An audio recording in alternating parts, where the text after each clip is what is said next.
A little bit about our firm before we get started today. We've helped over 6,000 families protect the assets that they leave to their loved ones from divorce, creditors, and lawsuits. We've also helped over 300 families implement the plans that we've designed. And the reason why that's significant to you is estate planning is kind of depressing. So talking about who gets your stuff when you die, it's something you're going to want to put together a plan, put it on the shelf, and forget about it. But what's important to you is that you're taken care of if something happens and your loved ones are taken care of if something happens. Our firm is kind of unique in that we do both estate planning and elder law. So the estate planning is the who gets your stuff when you die.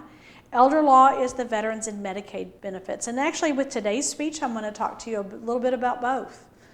Our firm also belongs to a lot of professional organizations. And the reason why that's significant to you is most of the time when you hire a law firm, you're getting the experience of that one attorney and what that one attorney has learned over his or her career. But by us belonging to the larger organizations, you get the experience of not only the 4 attorneys in our office, but also what other attorneys have learned nationwide. And one of the topics I'm going to talk to you about briefly today is both veterans benefits and Medicaid benefits. Both of those are federal programs, but they have a state component to them. And so if we can collaborate with other attorneys, we can make sure we've got the best possible plan for you. I've published 3 books. First one is Who Gets Your Stuff When You Die. That's the book that I do the most speeches on, and it's one that you might be interested in watching the video on. It just talks through, thinking through who you want to leave things to, how you want to put things together. There's also 2 books related to Alzheimer's, which is today's topics. They're both entitled You're Not Alone. One is Living as an Alzheimer's Caregiver, and that's really what we're going to be talking about today, is how you can take care of yourself as a caregiver. And there's also one that's entitled Living with Alzheimer's Disease. So one of the things I'm going to talk to you about is living as an Alzheimer's caregiver. One of the important things is communication with your loved one and things to think about in communicating. One of the real important things is to never argue with them. So whatever they think reality is, if you can get your mind into somewhat going into that reality. Now I run into some people who have a problem with not telling the truth or not saying the exact truth to their loved one. But if you think about it, if your loved one still thinks that their husband is alive, and every day whenever they come in and ask you where their husband is, you answer with, well, don't you remember, Mom? He passed away many years ago. You're making her go through the grief of losing her husband over and over and over. A more kind and compassionate thing would be to come up with where he would be if he was around, or if you want to make sure that it stays as close to the truth as possible, I'm not sure where Dad is right now. And that way it's a more compassionate conversation than arguing with her and having her have to experience that grief over and over. One of the things that Jerry Sams, who used to run an Alzheimer's support group here in this area, used to say all the time is you can't reason with someone who can't reason. And one of the hard things with dealing with somebody with Alzheimer's is they have lost their ability to reason. And so even if there's someone who was very logical prior to getting the disease, if you are trying to tell them logically why they should do something, they're not going to be able to follow the train of logic. But one of the things that's really important to this, and I think I've got another slide a little bit later that talks about it, is they're not arguing with you or refusing to go down the path that's something reasonable because they're trying to be stubborn. It's because their mind isn't working how it always worked before.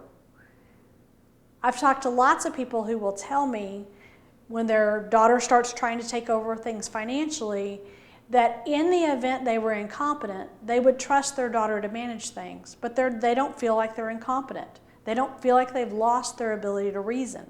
So a lot of times the person with Alzheimer's may not realize that they're making logic errors in how they're reasoning through things. Definitely never shame or embarrass them. So never make fun of them for not being able to remember something or criticize them for having the inability to do that. Also never lecture them, because if you think about it, I know that a lot of times for a lot of you, you're taking care of a parent, so it's kind of a role reversal. But don't lecture them on what needs to be done or how things need to be done. One of the worst things you can say to them is remember. Because if you think about it, if they're having trouble remembering, you put stress on them. And a lot of times that makes it where they're not going to be able to remember. So instead of saying, remember when we went to the Grand Canyon, just start reminiscing about going to the Grand Canyon. Say, Mom, I had the best time when we went to the Grand Canyon, and I loved the fact that when we stood on that one high place that we could see all the way across, and the red in the rocks, and how beautiful the place was. Think through how you can think through the memory without saying the word remember, and instead paint a picture for them. If you have old travel photos, old family photos, go through and just talk to your loved one about the people in the photos. Never say, I told you. So even if you feel like you've told them over and over that what's happening today, that they're going to the doctor at 10, whatever's going on, don't say, I've already told you 15 times that you're going to the doctor at 10. Just keep answering the question. And one of the most important things to remember in doing this is that they're not asking you the same question over and over just to irritate you. They really don't remember. Never say you can't. So if they can't drive, shouldn't drive, focus on something else. So focus on what they can do. And you may need to distract them off the conversation about the thing they're wanting to do that's not safe. So never command or demand. Think about when you're talking to your loved one how you would want to be talked to. And most people don't react real well when you insist that they do something or tell them they have to do something. So thinking about it, it's more like a negotiation. How would you get a friend of yours to do whatever it is you're trying to get your loved one to do? And thinking about how you approach it from not you must or we have to or those kind of things, it's wouldn't it be good to do this today? Never condescend, so don't talk to them like they're a little child. Don't talk to them like they're someone who doesn't know what's going on. Talk to them like you would another adult. One of the things that when my boys were little, a lot of parents baby talk to their children. And my husband pointed out that if we want them to talk like adults and act like adults as they grow up, it would actually be better if we actually used full words and didn't baby talk to them. And so similar to that, if you're trying to talk to someone you're taking care of, if you're baby talking to them or talking to them like they're stupid, you're going to make them feel bad. So it'd be much better if you actually just talk to them like they're another adult and able to make decisions. Never force them to do something that they are absolutely refusing to do. Like I said, most of the time negotiate, try to figure out how to maybe have a reward related to having them do the thing you're trying to get them to do. Also think a lot about your nonverbal communication. So think about if you're irritated, how does your face look? How are you reacting to them? What feedback are you giving them that you may not even realize that you're doing? And then one of the most important things, and one of the reasons why I wrote the 2 books on Alzheimer's, was making sure that you take care of yourself. Because taking care of somebody with Alzheimer's can be absolutely exhausting. 60% of people who care for somebody with Alzheimer's die first. Now, one of the big reasons for that is because the Alzheimer's disease, actually, the person can live with it for a huge number of years. Average stay in a nursing home, which is pretty much the end of the line, is 8 years. And most of the time that person has been cared for in the home a lot longer. And being a 24-hour caregiver is absolutely exhausting. Now, when we were back in our 20s, when we had our kids, having to listen all night to see if you hear anything was exhausting. And most of us remember a time, if we have kids, where we had to get up in the middle of the night and how tired we were related to that. But it's much, much harder to do the same level of care for somebody when you're in your 60s, 70s, or 80s. So a lot of times the caregiver is not getting proper sleep because they're having to listen to see if their loved one gets up. Because if they get up in the middle of the night, they might fall on the way to the bathroom, and they want to make sure that they stay safe. They also want to make sure that they don't leave the house. And so because of that, you're not really sleeping as soundly as you should. Now, I had 2 different clients who were taking care of their husbands that actually died first. They both died of pneumonia, but what I think they actually died of was exhaustion. Because when I met with them several months before they passed away, both of these women were extremely exhausted from the toil of having to do 24-hour caregiving. So one of the things that I want to educate people is that there's help out there, and to take advantage of that help before you can't take care of your loved ones. Now, a good portion of the time, people will feel like they're the ones that are going to best care for their loved ones, and they don't want strangers or outsiders to help them. But if you can get an outsider to help you a few hours a day, keep your strength up, go to the doctor, those kind of things, then you're going to be able to take care of your loved one a lot longer. So signs of caregiver stress, because one of the things you need to watch for is caregiver stress. Now, in the event you have a loved one with a diagnosis like this, you're going to go through the same stages of grief you would go through if somebody passed away. So the first stage of grief is denial. So you're going to think that the person you're caring for doesn't really have a problem, isn't really having slips in memory, slips in ability to take care of themselves. And that's one of the things you're going to have to deal with, is coming to terms with what the current reality is. You may also feel some anger, and a lot of people feel a lot of guilt about the fact that they do feel angry with their loved one. But you are going through a loss. Even though your loved one hasn't passed away, you're going to be grieving who they used to be. So you're taking care of somebody, you're having the burden of taking care of them, but you're going to be grieving that they're not still who they were before. You may also be grieving the loss of the life you thought you were going to have.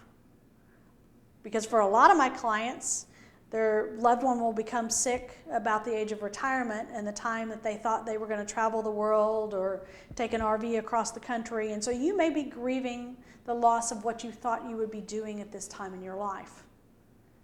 And you're also grieving the loss of fully of the person that they were before. There's also a social withdrawal aspect, because one of the things that almost all of us do, if you ask somebody, if you're passing by them and you ask, how are you doing today, you expect an okay, fine, great, not a long rendition of every illness that they have or what's going on in their lives. And so because of that, we really do try to put on a brave face.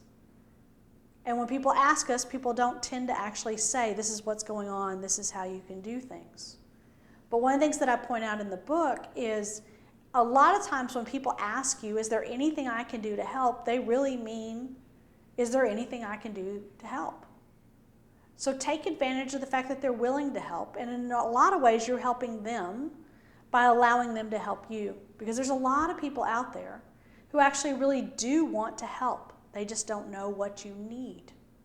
So if they could sit with your loved one and visit while you go to the grocery store, or pick something up for you the next time they go to the grocery store, that's an easy thing for them to do, and it's an easy thing to ask them. So you might try to go through in your mind and make a list of just really small things that you would need help with or would like to have help with.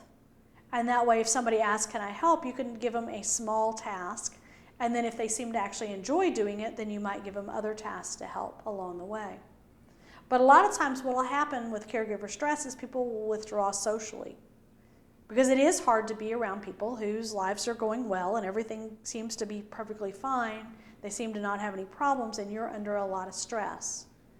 The other thing that's important is to find some of the caregiver support groups. There's some really good ones for Alzheimer's. The Alzheimer's Association has a list of them, and they have support groups for the caregivers, and that's a place where you can really talk to somebody on a real basis. So you can really say, I got really frustrated with my husband last week because he did this. Or I started feeling really sad or angry or those kind of things. And the people in the group are going to understand what you're going through. And they're not going to hear you say anything other than that you love your loved one. You care for them. It's just you're frustrated with certain things. Another thing that will happen is a lot of anxiety, because you are in a situation where everybody who has this disease progresses differently. So you don't know how things are going to affect your loved one, whether things are going to get worse, whether the medicine they're taking is going to help. And so there's a lot of anxiety related to it, and that's another reason why the support groups can help you just talk through some of that. The other thing that happens to a lot of caregivers is depression.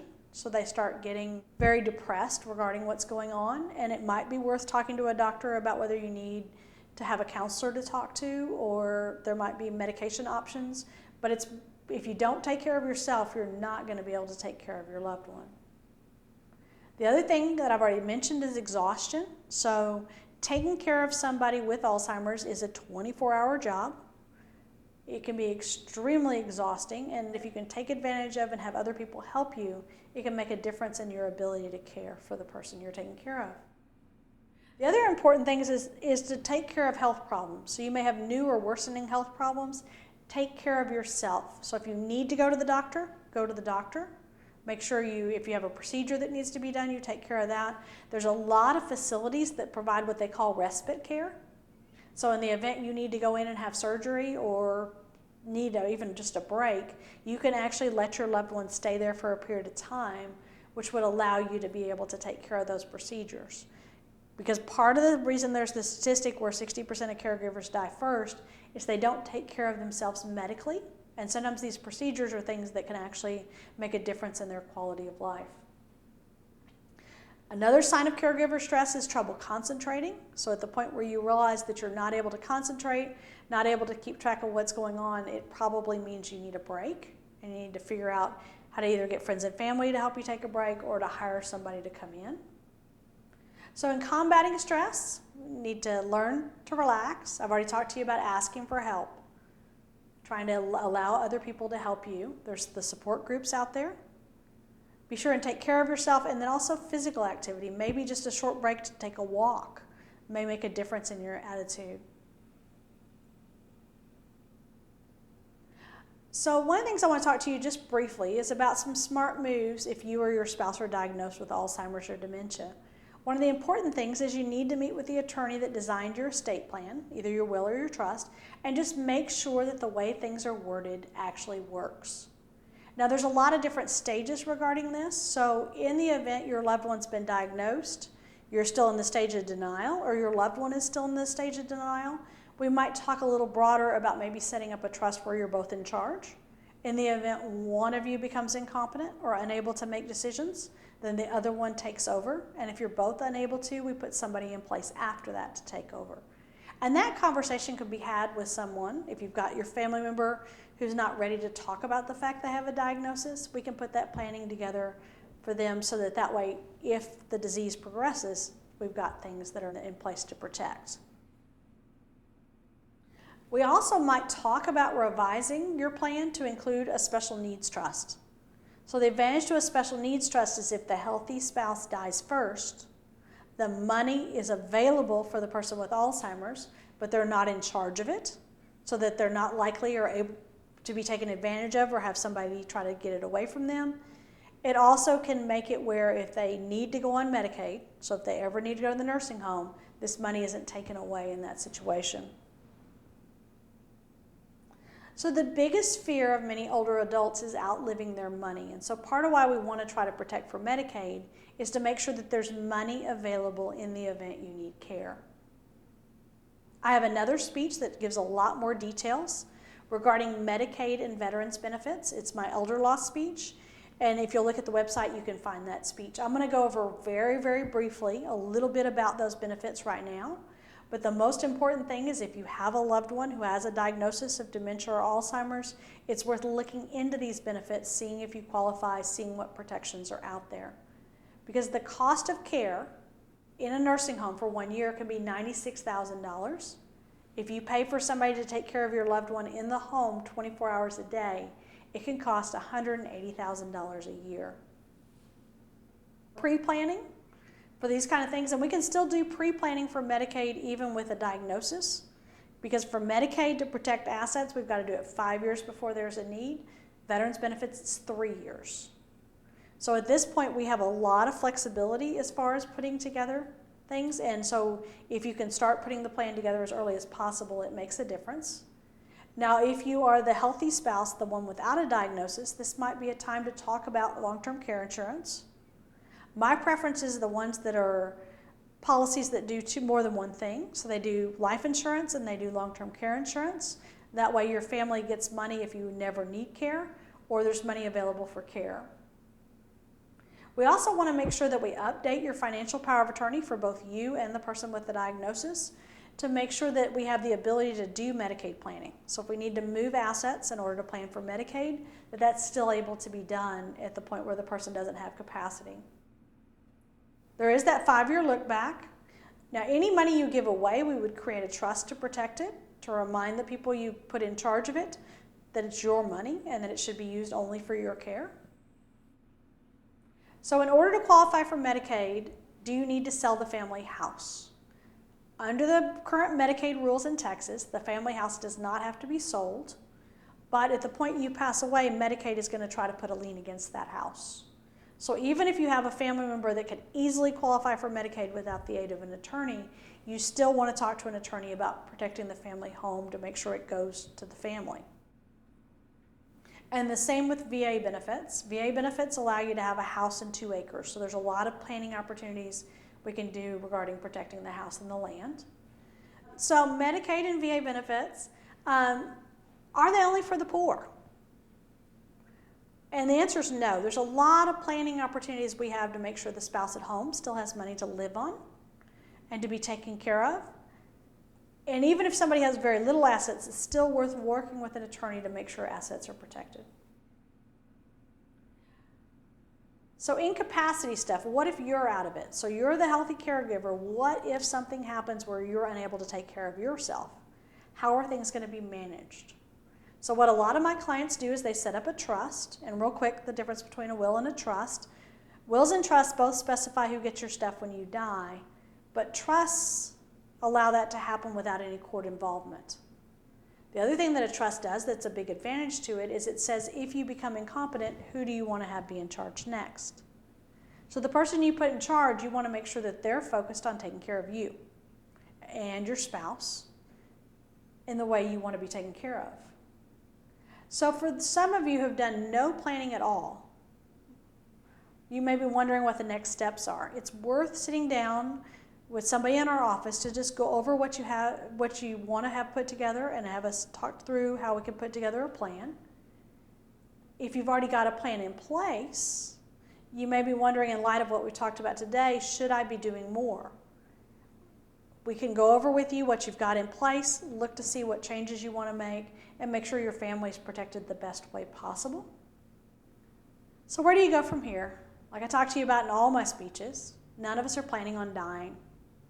And even if you're in a situation where you're starting to lose your ability to make good decisions, or your spouse is starting to lose the ability to make good decisions, or your parents are, it's still kind of a hard conversation.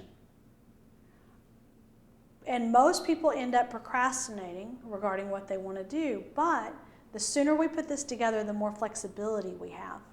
Now, one of the things that a lot of people don't realize is just because somebody has a diagnosis of Alzheimer's or dementia doesn't mean that they can't put together a plan and have input regarding it. There's a long time into the diagnosis where you're still what we call competent for legal documents in order to put things together. And so the sooner you put it together, the more input you can have in what your own plan is. And the sooner we put it together, the better it's going to be off for you and those of you that you're taking care of. I would love to sit down and meet with you and just go over what you have in place and talk through how we can put a plan together for you that best protects your loved ones and you in the event something happens.